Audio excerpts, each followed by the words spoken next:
it's wonderful that we're sitting here in a great jazz club in New York City, Smoke, because that's the origin of how I started in this music. Was as a person that I was a jazz pianist, a Latin jazz pianist, and I went to a club to get a gig. And the club owner said, "Well, it won't work here because this is a beer bar and jazz audiences like wine and booze."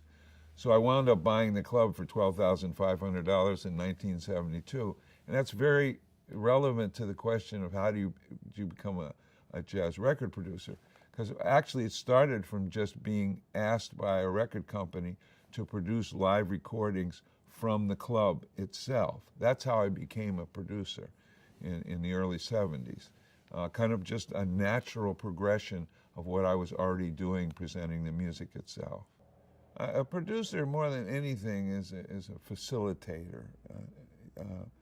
First of all, it's always best if the producer has a real deep passion and love for the music that we're presenting and that we're getting together for. A producer is a person that helps make the whole thing happen.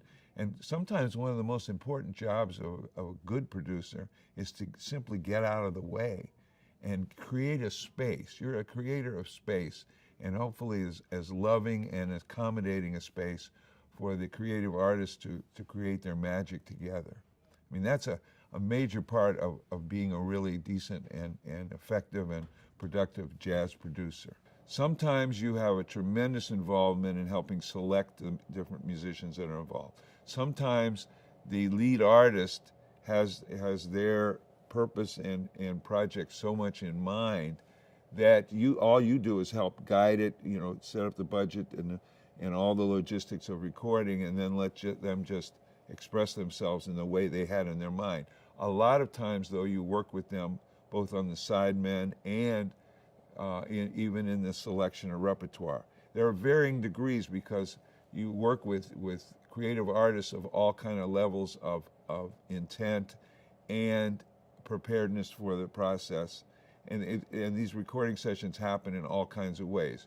Usually it's a meeting of the minds between the record label itself asked me to record certain artists, or we come to a mutual agreement about recording certain artists, and then we go to the artists themselves and see if they're interested in that process.